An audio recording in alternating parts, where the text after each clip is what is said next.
A nação de Deus, isto é, de todo o S, num ser humano é coisa inimaginável. Procuremos agora fazer-nos uma ideia de Deus deduzindo-a da observação de nosso universo, o único fato positivo para nós suscetível de exame. Calcula-se que no universo existam 100 quintilhões de estrelas radiantes, um cento seguido de 18 zeros. Suponhamos que uma só estrela num milhão tem um sistema de planetas e que apenas um planeta num milhão se assemelhe à nossa Terra, isto é, que apresente as condições necessárias para o surgir da vida. Com tais astronômicas reduções ficam sempre 100 milhões de planetas onde a vida é possível. Mas é provável que tal cálculo seja muito reduzido. Assim nos dizia um astrônomo. A teoria das origens elétricas da vida, por nós sustentadas no volume, A Grande Síntese, está recebendo da ciência sempre novas confirmações. Além daquelas mencionadas em nossos escritos, lemos que a mesma teoria é hoje sustentada pelo Prof. Alou Shapley, astrônomo em Monte Wilson e diretor do Observatório da Universidade Harvard, USA. Ele sustenta que o surgimento da vida é inevitável quando as condições do ambiente são favoráveis. Ora, estas condições, assim como na Terra, verificarão-se em milhões de planetas. Segue-se disso que a vida deve ter aparecido também nesses planetas e que o depois, dado, como nos é possível ver, que ela procede por evolução, deve ter progredido desde as primeiras formas de protovida em direção a outras formas sempre mais complexas e psiquicamente sempre mais evoluídas, como aconteceu para o homem. Partindo das cifras baseadas em tais dimensões, há uma grande probabilidade que estas deduções correspondam à realidade. Não há como se negar que a evolução deve ser um fenômeno universal e não um modelo particular reservado só à nossa Terra. E se as condições que tornam inevitável o aparecimento da vida se verificaram em milhões de planetas, é altamente provável, estatisticamente, que existam neles milhões de humanidades pensantes. A aparição da inteligência faz parte desta evolução e é uma fase do próprio desenvolvimento da vida. Isto a ciência começa agora a reconhecê-lo, enquanto já o havíamos afirmado no referido volume, A Grande Síntese, com a teoria do fisiodinamopsiquismo, segundo a qual a evolução de nosso universo, partindo da fase matéria, atravessa da energia e alcança do espírito. Dessa forma não se pode excluir que a evolução bioquímica se tenha verificado em milhões de outros planetas, atingindo o nível psíquico como no homem e até além. Tudo isto leva à necessidade de redimensionar o homem como cidadão do universo, julgando-o não mais como escopo e o centro do mesmo, mas como uma entidade muito menos importante de quanto o seu orgulho tenha induzido a crer. Agora, como dizíamos acima, podemos fazer-nos uma ideia positiva de Deus, deduzindo-a da observação de nosso universo. É evidente que, com tais premissas, não pode interessar-nos uma divindade humanizada para uso exclusivo de nosso planeta. Deus deve ser universal, como tal para todos os seres pensantes da criação, existentes em todos os planetas sob todas as formas possíveis. Hoje o céu não é mais um reino mitológico que à guisa do Olimpo funcione como uma sede para a divindade. Hoje o céu é observado, começa-se a percorrê-lo e fazem-se as contas daquilo que ele possa conter.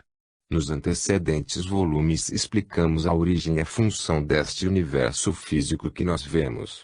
Logo, de Deus não poderíamos fazer-nos uma imagem dimensionalmente inferior àquela agora contemplada.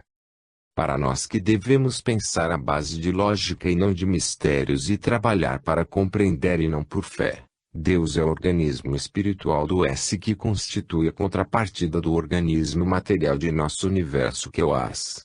Ora, que tal organismo, do S, do qual podemos imaginar o valor e a imensidade, possa degradar-se como nível evolutivo e descer como potência e dimensões até o plano humano, é coisa que não podemos conceber.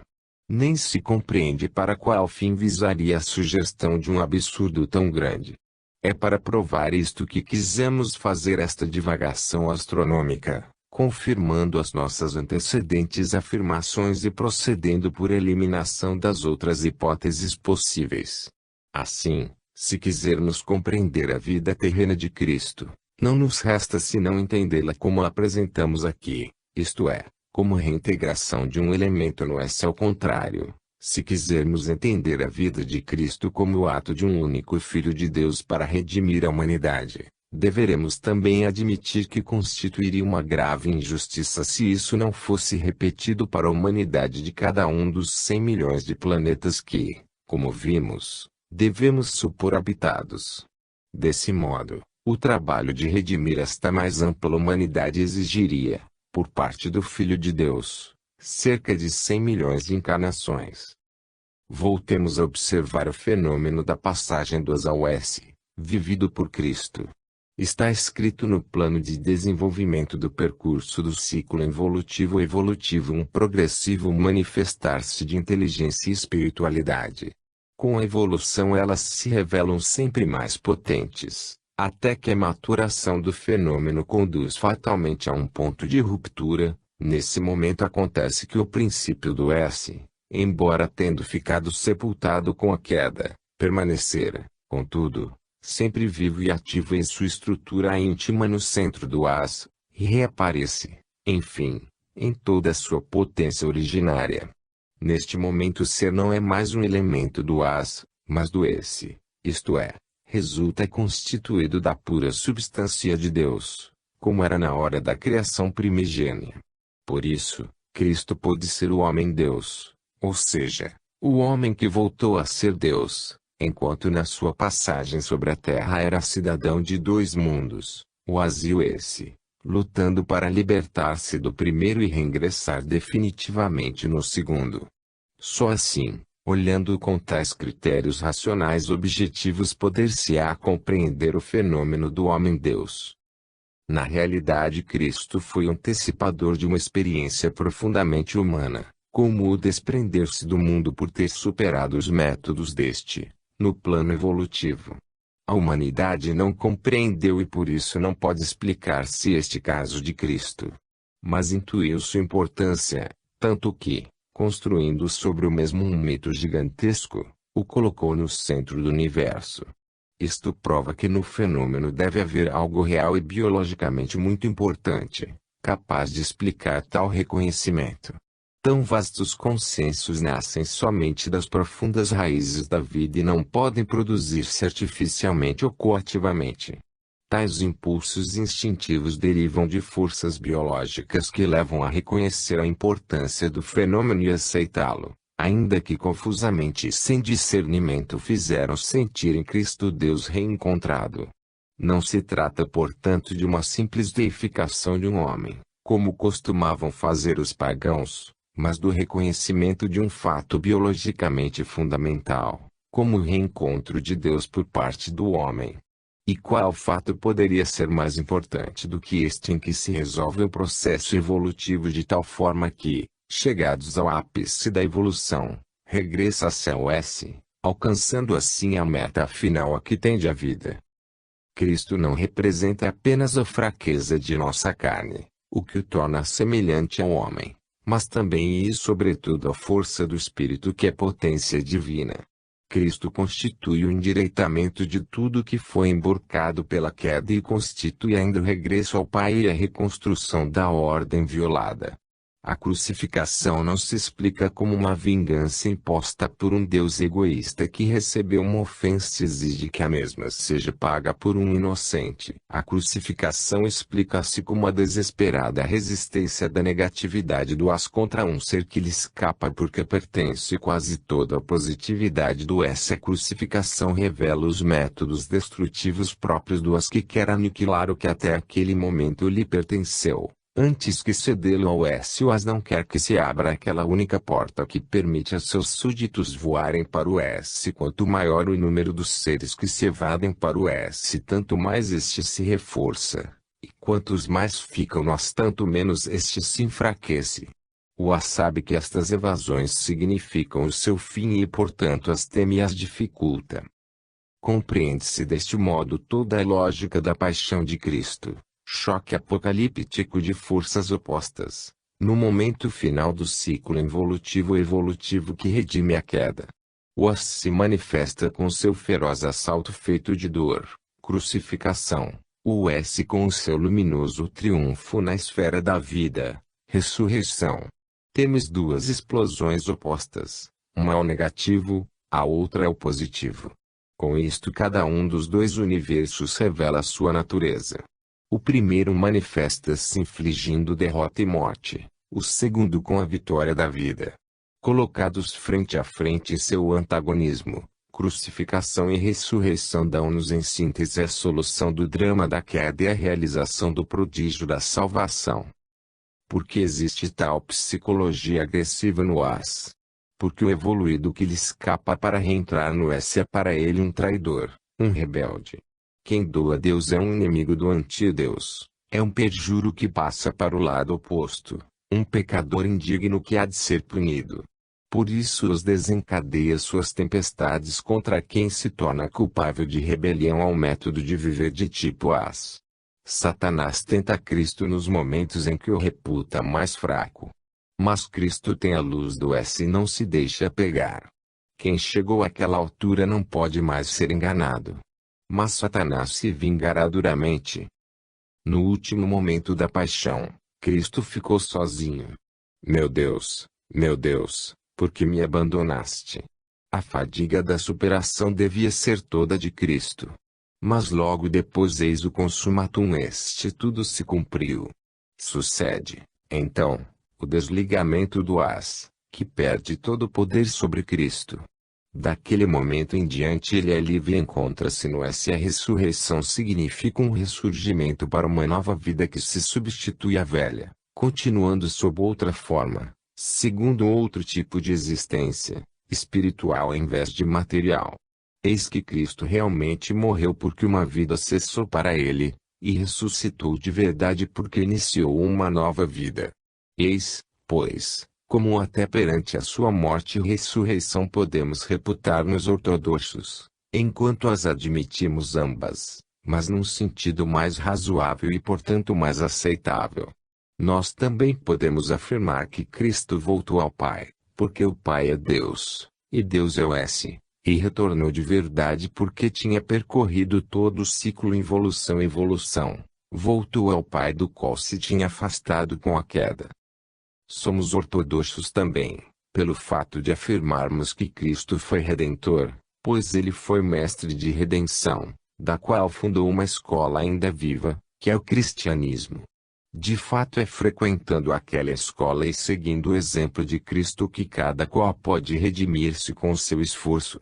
Foi por isso que as forças do S se acirraram em modo especial contra Cristo, porque ele era um gigante que abria e alargava uma estrada, o construtor de uma ponte para atravessar, o general de um exército de rebeldes contra o As, do qual eles fugiam para salvar-se no S. Assim podemos também afirmar que Cristo foi o Salvador, porque ensinou a alcançar a salvação, realizando o cataclismo do endireitamento corretivo do cataclismo da queda. Naquele momento Cristo venceu Satanás, o S venceu As, a evolução, tendo amadurecido, desembocou no céu, nova pátria, à espera da hora do retorno. E que significa reingressar no S? Significa sair da zona de atração do As, para entrar na do S. Significa sair do campo gravitacional de signo negativo para entrar no campo gravitacional de signo positivo. Quando isto acontece a posição originária resulta emburcada, perante o As, mas endireitada perante o S. O mesmo fenômeno se dá no plano físico, com o afastar-se de um planeta para aproximar-se de outro. Ficamos então sujeitos a outras forças, porque ingressamos em sua zona de ação. Passa-se então da ordem de impulsos anti-lei à ordem de impulsos inerentes à lei. Daí em diante só estes entram em função e o dualismo desaparece. Isto porque, então, em vez de volver ao centro anti-lei, dirigimos-nos exclusivamente para o centro-lei. Com isto, muda para cada ser o ponto de referência em relação ao qual ele funciona. No primeiro caso o trabalho se cumpre em campo e posição de signo negativo, sendo cada um impelido por impulsos de tipo oposto do outro campo. Isto significa a dor, como corretivo do erro para pagamento da dívida contraída com a revolta perante a justiça da lei, e dado que o centro de atração está embaixo, é inevitável que, para vencer aquela atração, se deva voltar a subir com o próprio esforço o caminho percorrido em descida com a queda. No segundo caso, a existência se verifica em campo e posição de signo positivo, sendo cada ser sustentado por forças de tipo oposto àquelas do outro campo.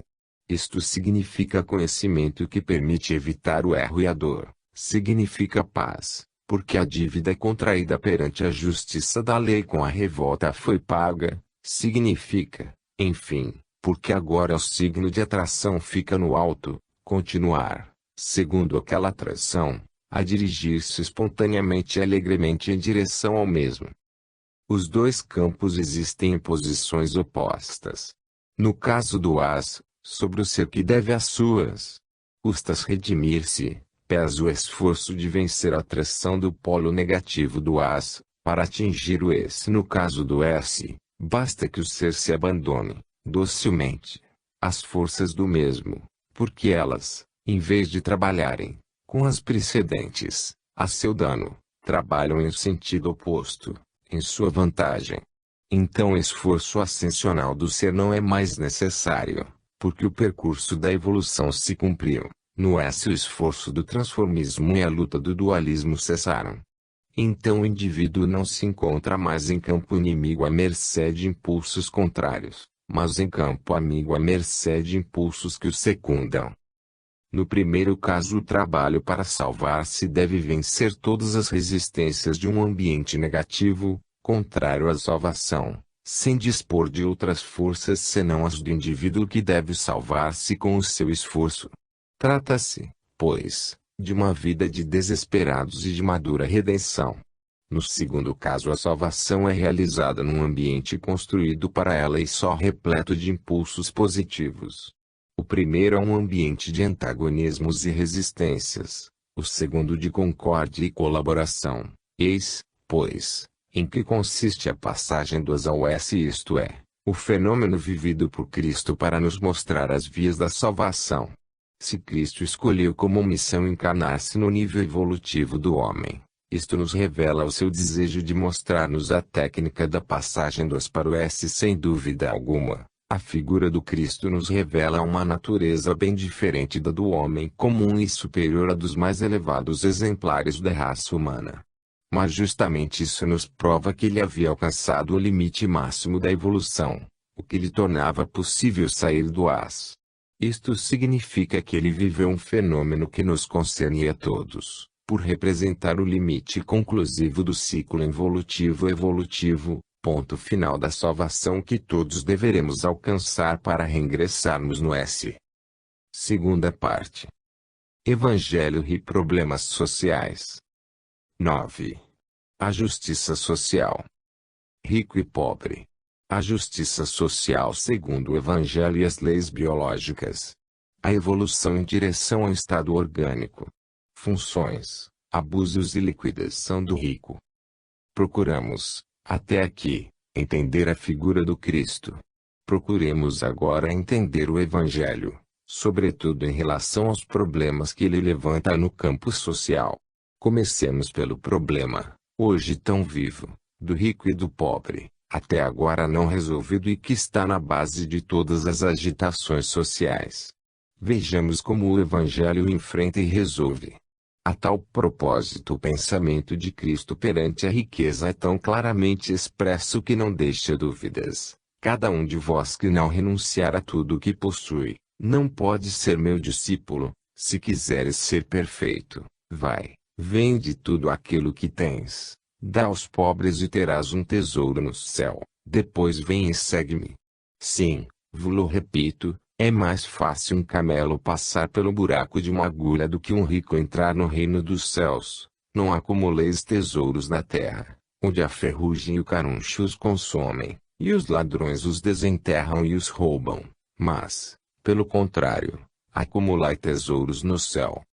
Cristo continua confirmando, Bem-aventurados vós que sois pobres, porque é vosso reino de Deus. Bem-aventurados vós que agora tendes fome, porque sereis saciados. Bem-aventurados vós que agora chorais, porque rireis. Naquele dia alegrai-vos, estremecei de alegria, porque eis que uma grande recompensa vos está reservada no céu. Mas ai de vós, ricos, porque ia tivestes a vossa consolação. Ai de vós que fostes saciados, porque tereis fome.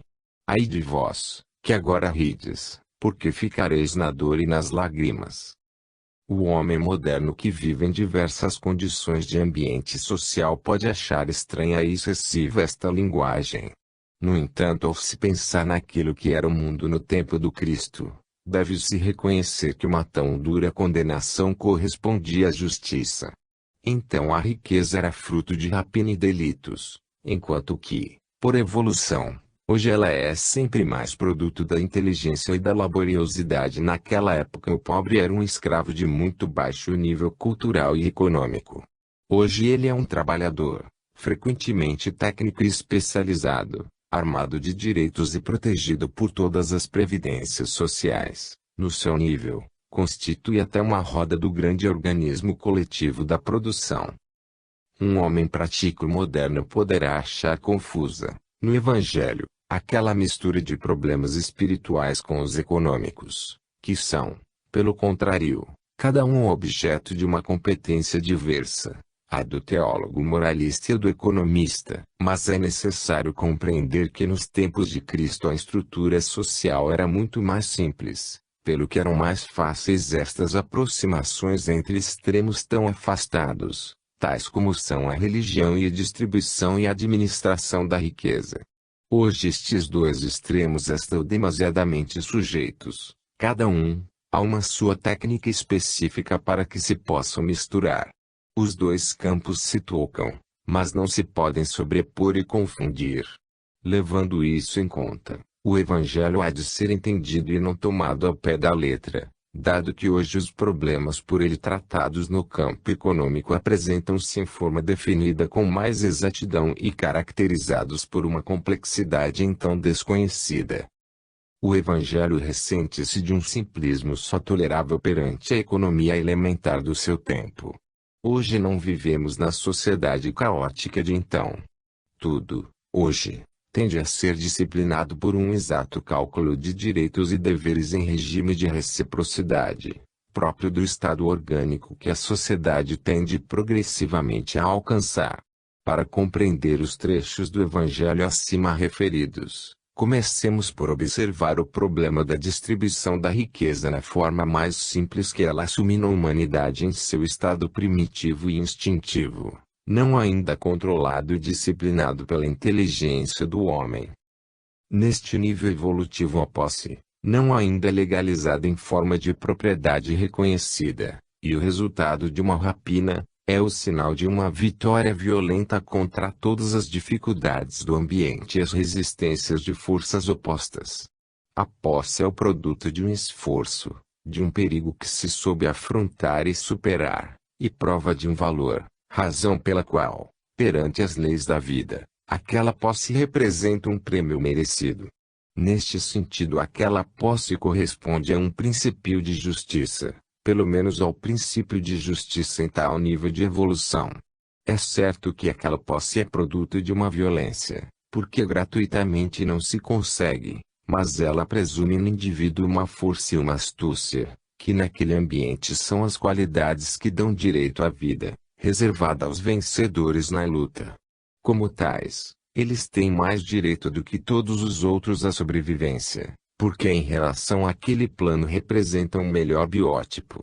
Ninguém pode contestar ao leão a legitimidade do seu direito, matando os animais que quer, para devorá-los, direito baseado no fato de que esse leão soube capturá-los, e sabe defender a sua presa de qualquer outro animal que lhe pretenda roubá-la.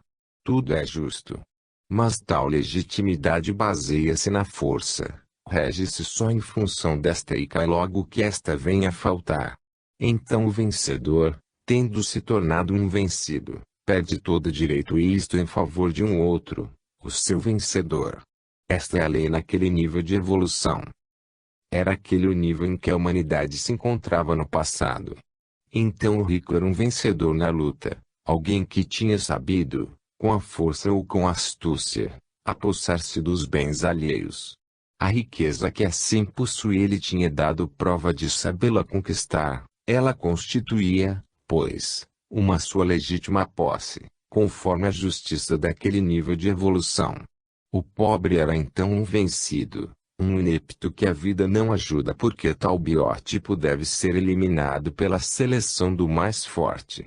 Esta é a moral daquele mundo, a sua justa moral, proporcionada às finalidades que naquele nível a vida quer atingir. Tanto isto e verdade que quem vivia no bem-estar, alcançado por qualquer meio, era considerado um benquisto de Deus que expressava o seu consenso, enchendo de bens o seu servo que tudo aquilo havia sabido merecer. Estamos ainda embaixo e até a religião não consegue expressar senão a lei que vigora naquele plano. Nós podemos dizer que isto seja contra a justa lei de Deus, mas só que a perfeição desta não se pode manifestar senão na grande perfeição atingida pelo ser que vive aquela lei. O princípio fundamental desta lei permanece idêntico em todos os níveis, e o ser procura subir sempre, mesmo que, em níveis diversos, até de modo diverso. O impulso é sempre ascensional, para melhorar, seja o do pobre que neste mundo quer tornar-se rico, seja o do crente que sonha com uma vida feliz em direção ao paraíso. Ambos lutam e fazem sacrifícios pelo mesmo objetivo. O paraíso não é senão um estado de riqueza e bem-estar no além. A finalidade é sempre a de assegurar-se uma vida mais bela, seja durante esta existência, seja depois da morte. A atual satisfação dos pobres na terra pode ser a de sonhar que eles serão no paraíso os ricos de amanhã, excluindo das suas alegrias os ricos de hoje, como hoje estes os excluem das suas alegrias. A moral que se pode extrair de tais constatações é que, se o Evangelho ele permanece justo nos seus princípios de base, todavia a forma em que estes se expressam e atuam muda com os tempos, de modo que na prática cada nível evolutivo tem o Evangelho a ele relativo, que a evolução não pode deixar de fazer superar levando-se a mais avançadas formas de vida. Cristo encontrou-se perante o mundo do seu tempo. Que podia fazer?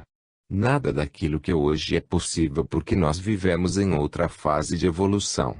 Ele devia contentar-se com o reconhecimento teórico dos direitos do pobre, começando com o dar ao servo, ao escravo, ao vencido, o voto e a dignidade de ser humano, afirmando, desse modo, direitos desconhecidos e inconcebíveis naqueles tempos. Mais do que isso não se podia fazer, porque converter tais ideias em realidade era coisa impraticável, devido à estrutura, o nível mental e o baixo grau de civilização da sociedade daquela época. Assim a voz do Cristo soou tão incrivelmente nova, que permaneceu totalmente incompreendida por parte dos próprios hebreus, que, pelo contrário, queriam um rei político que expulsasse de sua terra o dominador romano ou, se aquele rei desejava ser apenas espiritual, que pelo menos o fosse somente para o povo hebreu e sua religião, e não, como Cristo queria, um rei universal, de todos. Foi nesse sentido que, pelo contrário, se começou a entender a palavra de Cristo em Roma, entre os escravos, os primeiros comunistas de há 2000 anos. Foi devido a esta imaturidade dos tempos, assim tão longínquos dos nossos, que pela impossibilidade de realizar um plano social de reforma conforme a justiça, que Cristo teve de limitar-se à procura em compensações celestes que, se deixam indiferente o homem realizador de hoje, foram, contudo, suficientes para lançar a ideia e fazer despertar nas mentes os primeiros elementos de um sentido de justiça, totalmente desconhecido.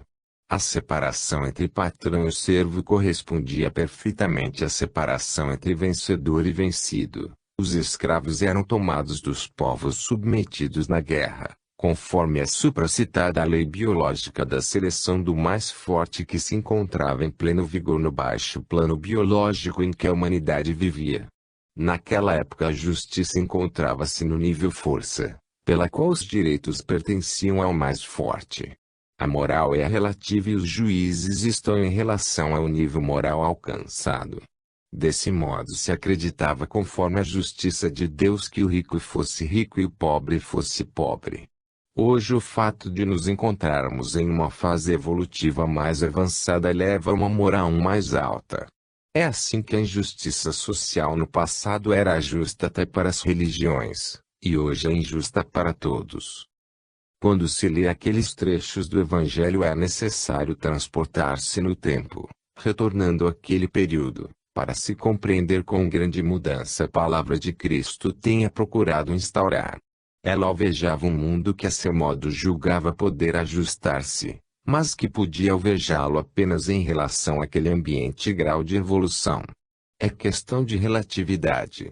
Aquelas ideias, métodos e verdades em relação àqueles tempos eram justas e verdadeiras, mesmo que hoje não possam ser aplicados, porque o mundo está totalmente diverso. Por isso o evangelho transplantado e usado ao pé da letra em nosso mundo atual pode resultar anacrônico. Procuremos compreender o desenvolvimento do fenômeno da justiça social, conforme as leis da vida. Somente assim poderemos entendê-lo porque teremos bases biológicas positivas em que apoiar-nos. O conceito de uma justa distribuição dos bens não existe no primitivo estado caótico da sociedade humana. Ele é um produto da evolução. Quanto mais passa a viver uma vida de tipo S, isto é, coletivista, altruísta, unitária. Esta é uma lei biológica que dirige o transformismo evolutivo ao longo de uma dada linha de desenvolvimento. Pelo princípio das unidades coletivas, demonstrado no volume, a grande síntese, os elementos simples que aparecem nas origens tendem a combinar-se, reagrupando-se em unidades sempre mais vastas e complexas. Passa-se, assim, do estado caótico, próprio do AS, ao estado orgânico, próprio do S. Isso sucedeu na construção celular do organismo humano. O mesmo está acontecendo na construção social da humanidade. Esta, portanto, por lei biológica, é destinada a passar do estado caótico ao estado orgânico. O nascer e o realizar-se da ideia de justiça social faz parte desta transformação, a qual se opera em função da evolução e se realiza plenamente quando a sociedade humana atinge o estado orgânico. Explica-se, desse modo, como nos tempos de Cristo esta ideia era desconhecida, compreende-se ainda a corajosa inovação e o fato de tê-la proposto, e como foi sucessivamente amadurecendo até hoje, momento em que toma corpo e procura realizar-se concretamente. Daqui se vê como a preparação mental foi necessária a uma ideia antes de poder atingir a fase de sua atuação, e como se chega à fase final por evolução, através de um lento amadurecimento. Disto se vê como Cristo, embora estivesse ligado ao tempo em que vivia, não pôde fazer mais do que permitir o grau de desenvolvimento então alcançado. Assim ele não realizou nada no campo da justiça social, mas lançou a ideia de uma identidade de natureza e consequente igualdade de direitos entre senhor e escravo, entre rico e pobre, mesmo que isso não pudesse ser realizado há 2000 anos.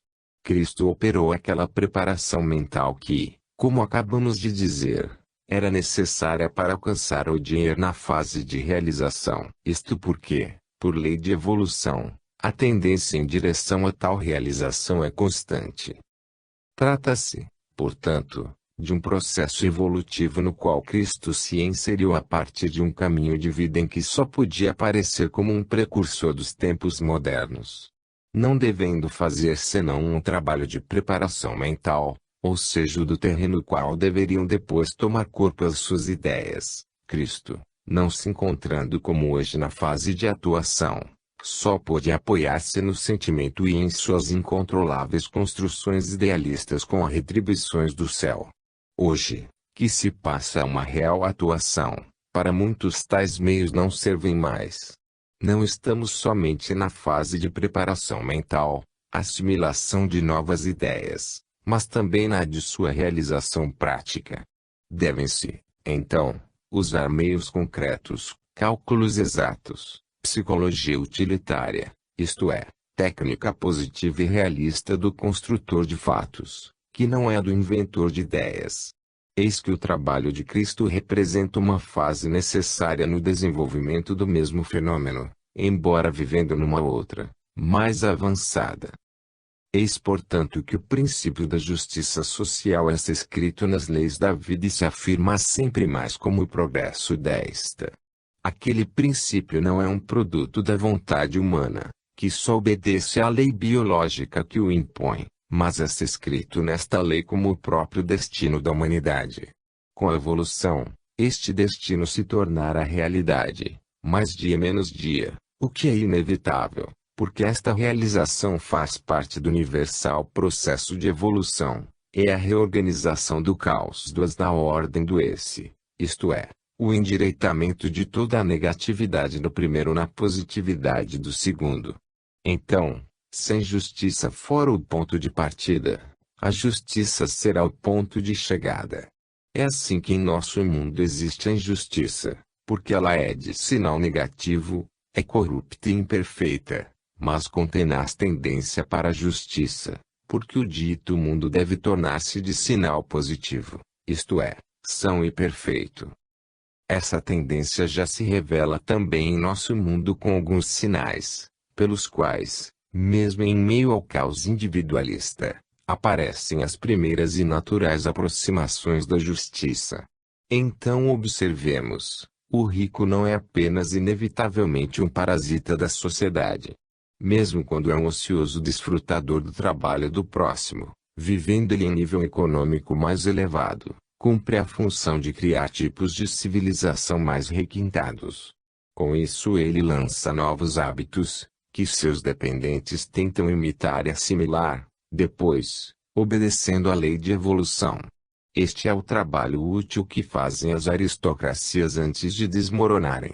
Neste caso a vida em vez de procurar eliminar tal tipo, o aceita, pelo menos até que ele cumpra aquela sua função civilizadora, operando como pioneiro da evolução das massas. A vida o aceita porque lhe serve porque ele é um vencedor, selecionado pela luta, um indivíduo que consegue chegar, que soube superar muitos obstáculos, é um criador e um condensador de valores, que custou esforço conquistar e que a vida não deseja desperdiçar. Ele serve a vida até porque é um protagonista da evolução, um antecipador, um construtor de civilização, função que as massas não sabem cumprir mas de cujos produtos elas têm necessidade para evoluir. Então a vida permite que o rico a cumpra, liquidando depois, quando se tenham esgotado os benéficos efeitos daquela função. A esta liquidação é a própria vida que prevê, ao cumprir um concomitante ato de justiça. Esta permite que o rico goze o fruto do esforço que faz para enriquecer, o que não é um fato gratuito. A vida paga cada esforço, e proporcionalmente também o de baixo nível. Mas a justiça quer também que este, uma vez pago, seja liquidado. Como a vida faz para conseguir as suas finalidades. Enquanto a riqueza corresponde à realização de um esforço, ela é biologicamente justa e a vida a respeita.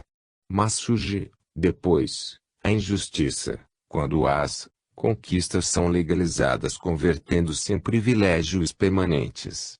Assim, apesar do homem ter procurado tornar hereditárias as posições alcançadas, verifica-se que nenhuma delas é eterna. Inútil protegê-lo com leis. Desse modo, quando o esforço cessa para transformar-se num comodismo sem finalidade, unicamente envolvido a parar a evolução, então a vida reage. É assim que com as aristocracias desmoronam tantas monarquias, tantas riquezas acumuladas. Tudo que emerge acima de um certo nível está sujeito a saltos contínuos. Resistir implica saber vencer uma luta sem trégua. Manter um patrimônio exige capacidade e atividade quase equivalentes ao que foi necessário para criá-lo. Há um outro fato que converge em direção às mesmas conclusões. O bem-estar, justo prêmio ao trabalho que foi necessário para alcançá-lo, cansa e ao mesmo tempo convida a prolongá-lo, mesmo quando supera os limites da justa recompensa. Então a natureza intervém fazendo apodrecer no ócio o indivíduo que se deixa demasiadamente seduzir por aquele bem-estar. Este debilita-se cada vez mais, enquanto o esfomeado é reforçado pelo seu desespero que o impulsiona ao assalto. A necessidade aguça a inteligência e esgota a paciência.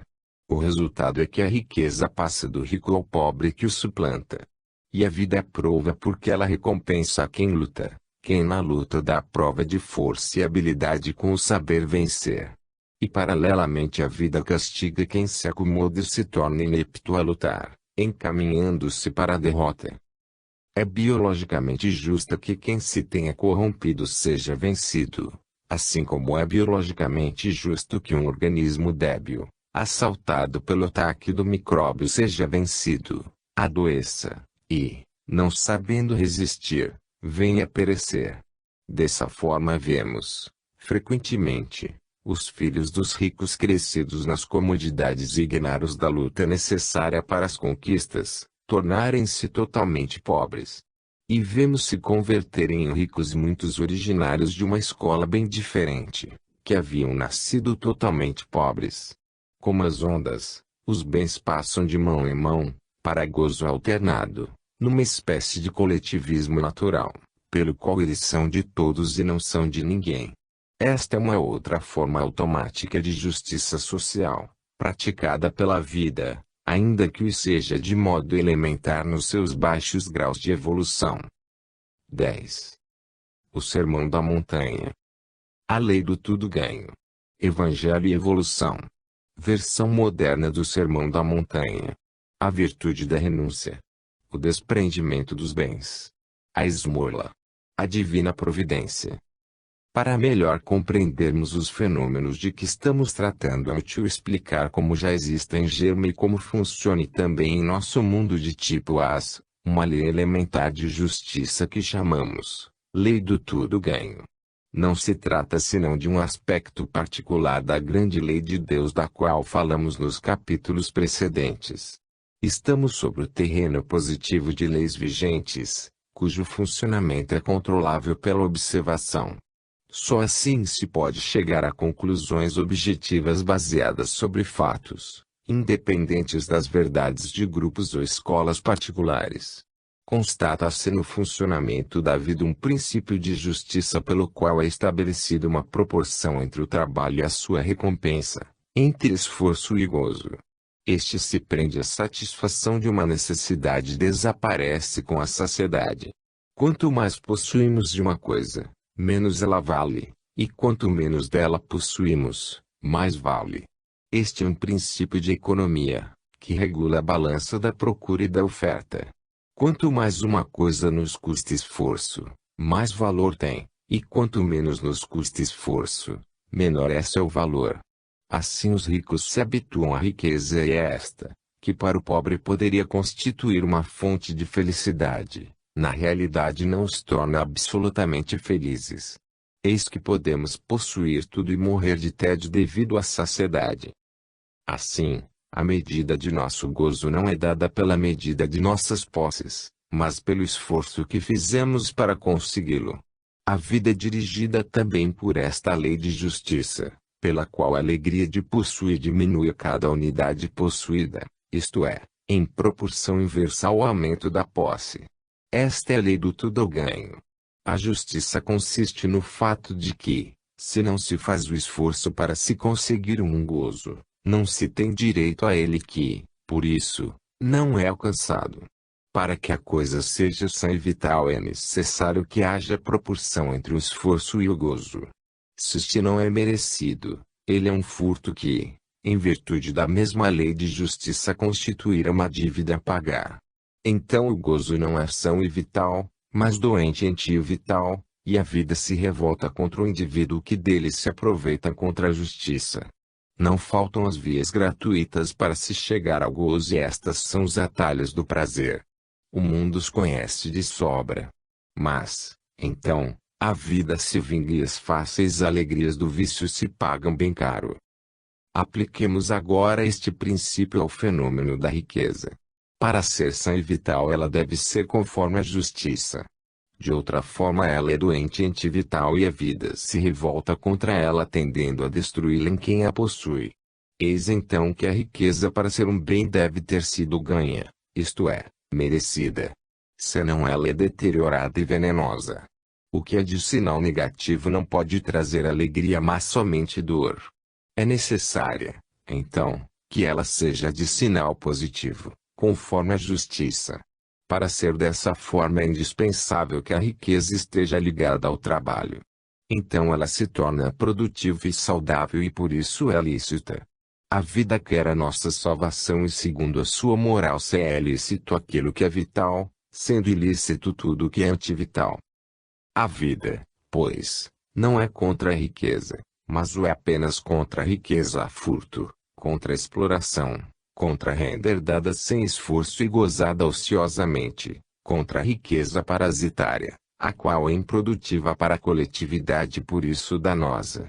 A vida quer a riqueza produtiva, que se associa ao trabalho por ser fruto dele e admite também a riqueza hereditária, isto é, recebida gratuitamente, desde que seja a mesma fecundada por novo trabalho.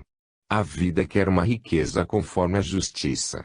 A que for injusta e negativa, perniciosa para quem a possui, é uma força lançada em direção antivital, uma planta deteriorada desde suas raízes, um débito a pagar. Eis o que querem dizer as palavras de Cristo contra os ricos, pois, refere-se, com elas, ao tipo de riqueza maldita que lhe aconselho abandonar. E compreende-se que é um sábio conselho libertar-se de tal desgraça antes que ela nos envenene. O tipo de rico a que Cristo se refere é o da sua época, aquele que todos tinham então diante dos olhos, rapinador de bens, opressor de escravos, crápula e ocioso. Cristo não é contra a riqueza, mas contra o mau uso dela. Como podia aquele tipo de rico entrar no reino dos céus e uma tal riqueza não ser condenada? Há rico e rico. Há, por isso, também o industrioso produtor de bens úteis à sociedade, por isso mesmo laborioso e organizador de fecundo trabalho para os outros. Tal riqueza é uma benção de Deus, uma coisa que é culpa abandonar, porque esse abandono equivaleria a um recesso na produção. Nos tempos de Cristo se ignorava a valorização do trabalho que caracteriza a moderna organização. Era somente esforço de escravos, opressão sem ganho. Nesse regime social qualquer reforma concreta era impraticável. Que podia restar a Cristo, para afirmar de qualquer modo o princípio da justiça, se não apelar para um outro mundo onde se podia pensar que a mesma fosse possível? É assim que o Evangelho procura estabelecer o princípio de justiça dizendo, ai de vós, ricos, porque já tivestes a vossa consolação. Ai de vós que agora rides, porque mergulhareis na dor e nas lágrimas. E, logo em seguida, acrescenta, abençoados vós que agora chorais, porque rireis. Naquele dia ficareis alegres, porque eis que uma grande recompensa vos é reservada no céu. Eis o que quer a justiça que os ricos que gozaram e riram, chorem, e que os pobres que choraram, riam, recebendo sua recompensa. Tudo na vida é colocado na balança e é pesado. Com isto o Evangelho expressa uma fundamental sede de justiça que faz parte da lei de Deus. Vimos que as leis biológicas vigentes na Terra entendem a justiça no outro sentido, isto é, que o valor e o merecimento esperam ao vencedor na luta e não ao mais justo. Será, então, que o Evangelho nos engana e que o Sermão da Montanha não é verdadeiro? Não. Há dois tipos de justiça, um num baixo nível evolutivo, o vigente na Terra, e outro num mais alto nível, próprio de ambientes mais evoluídos. De um primeiro confronto entre o Evangelho e a realidade da vida em nosso planeta, pode parecer que o Evangelho não tenha razão e que não passe de um sonho irrealizável. Para compreender é necessário colocar cada coisa no seu justo lugar. O Evangelho não expressa a nossa realidade atual, mas uma outra mais evoluída. Ele é uma ponte lançada em direção a ela para alcançá-la. É um farol longínquo que orienta o caminho. É assim que o Evangelho é utópico e anacrônico só em relação às evoluídas leis biológicas de nosso mundo, mas não o é perante a lei de Deus que sabe, todavia, funcionar perfeitamente na Terra, no baixo nível evolutivo desta. Eis que o Sermão da Montanha é absolutamente verdadeiro. O defeito não está no Evangelho, mas no homem evoluído, incapaz de compreendê-lo, mas que por esta sua incapacidade não pode eximir-se de pagar as consequências dos erros que comete na sua ignorância do verdadeiro estado das coisas. Aquele aí de vós, ó ricos, e aquele benditos vós que agora chorais, expressam reações positivas das leis que, mesmo depois da vida atual, inexoravelmente entram em jogo fazendo justiça, como prêmio e como pena, conforme aquilo que foi feito. Eis o que significa o Sermão da Montanha. Trata-se de uma lição a aprender. O involuído atual é como se tivesse uma pele de crocodilo, dura como uma couraça. A lei, submetendo-o a lições corretivas aplicadas à guisa de golpes de formão, deve conduzi-lo até que não reste senão uma pele sutil e sensível como a de um anjo. Esta incapacidade de compreender as leis de um outro plano de evolução como antigamente, em um mundo de cristãos, portanto os seguidores do Evangelho, os ricos, em vez de chorarem porque como tais condenados por Cristo ao inferno, ao contrário daquilo que diz o Evangelho, se alegram e, não obstante esta sua terrível desgraça, são até invejados pelos pobres. Então o Evangelho não convence ninguém. E como se explica que os pobres, que são tão afortunados por serem destinados ao paraíso que é felicidade eterna, não se sentem nada felizes por esse fato e choram invejando os ricos, que são tão desventurados por serem destinados ao inferno, que é pena eterna? Como a própria Igreja se aliou sempre aos ricos e poderosos, isto é, aos condenados ao inferno. Mas então, se Cristo era tão bom e tão piedoso, deveria ter consolado os ricos, que são os verdadeiros desgraçados, porque após gozarem pouco sofrerão eternamente, e deveria censurar os pobres, que são os verdadeiros afortunados, porque após sofrerem pouco gozarão sempre. Então santos deveriam ser os ricos que se sacrificam por pagar tão caro pouca alegria, e pecadores deveriam ser os pobres que desfrutam a situação gozando tanto com tão pouco sofrimento. De outro modo, onde estaria a justiça da lei? Pois, enquanto esta quer que haja proporção entre trabalho realizado e prêmio recebido, neste caso, em vez disso, os ricos perderiam e os pobres ganhariam demais. Mas como podia Cristo oferecer justiça na terra onde vigora a lei da força, enquanto a justiça é coisa que pertence a planos de existência mais evoluídos? Eis então que, se Cristo queria justiça, não podia procurá-la em baixo nível, na terra, mas nos céus, isto é, em mais alto nível de evolução. Assim Cristo propôs aquela que era a única justiça existente, procurando fazê-la descer sobre a terra. Ora, deveria propô-la em forma de ideal, projetada para o futuro, sem permitir que se cumpra o erro que, dada a natureza humana, é inevitável, para não ter que corrigi-lo, mediante sanções, num segundo tempo em outro ambiente. É assim que nos explicamos o fato de que, não obstante tantas ameaças, os ricos não se preocuparam com um hipotético inferno, e os pobres não se sentiram satisfeitos com a promessa de um hipotético paraíso. O que interessa é o que está presente, material, e não o que é longínquo e inatingível. Para ver tais coisas é necessário uma outra vista que o homem não possui. De fato, ele aprende somente com a técnica do erro e da expiação. Será, então, irrealizável toda justiça sobre a terra? A vida procura todavia realizar algumas aproximações, nos limites das condições ambientais. Já vimos como a lei procura aplicar na terra o princípio de justiça, fazendo pagar o mal feito, isto é, ensinando a custo de duras lições. Vimos, Outros sim, como há na vida uma tendência natural que leva o rico ocioso a perder as suas riquezas e o pobre dinâmico a apossar-se delas suplantando-o. Isto sucede automaticamente porque o primeiro, dado o tipo de vida que leva, torna-se inepto, destinado portanto a perder, e o segundo, sendo obrigado a lutar e assim aprender, torna-se, por isso, apto a vencer. Essa tendência da vida corresponde a um princípio de justiça expressa aquilo que neste sentido as leis biológicas espontaneamente tendem a realizar.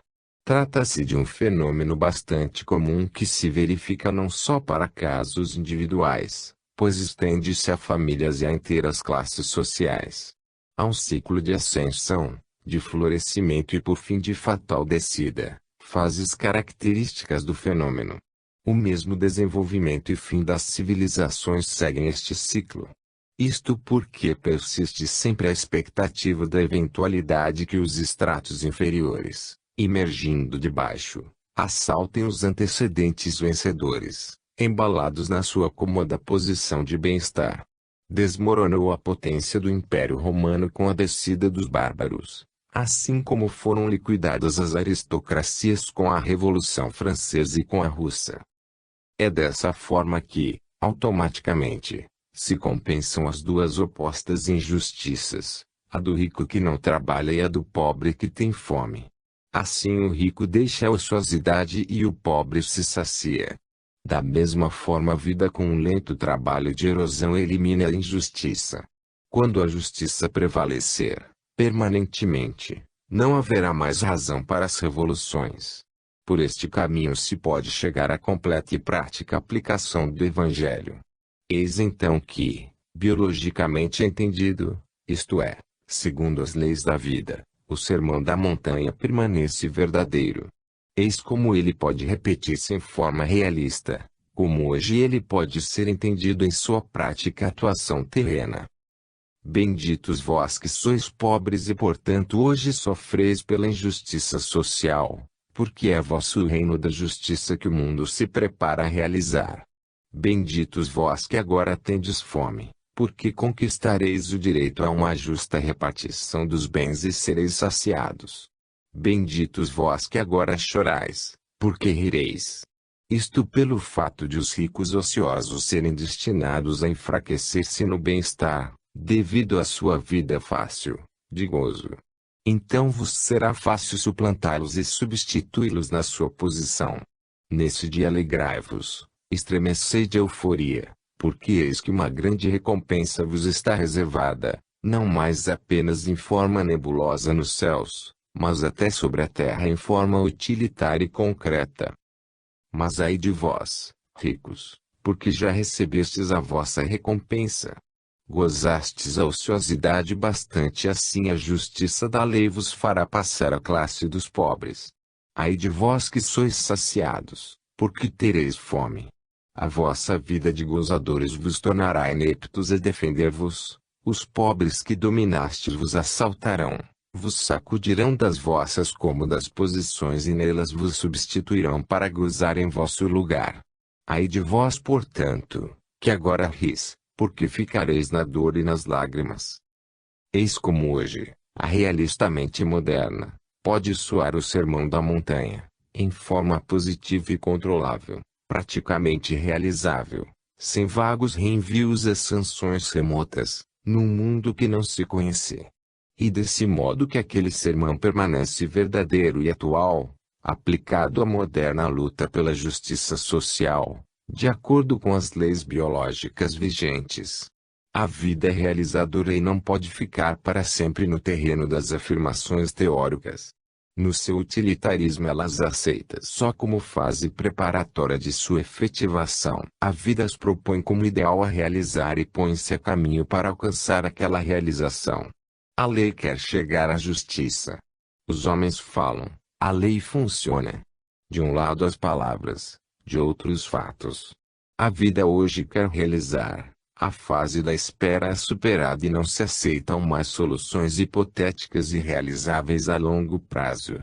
Hoje os problemas não se escondem para que não se vejam, julgando assim tê-los resolvido, mas se enfrentam e se resolvem. Cristo não podia usar tal sistema. Os tempos não eram maduros como são hoje para sua realização. Se ele tivesse falado como hoje se costuma, teria incitado a violência sem nada obter, porque o poder que ele condenava era bastante forte e toda a sociedade estava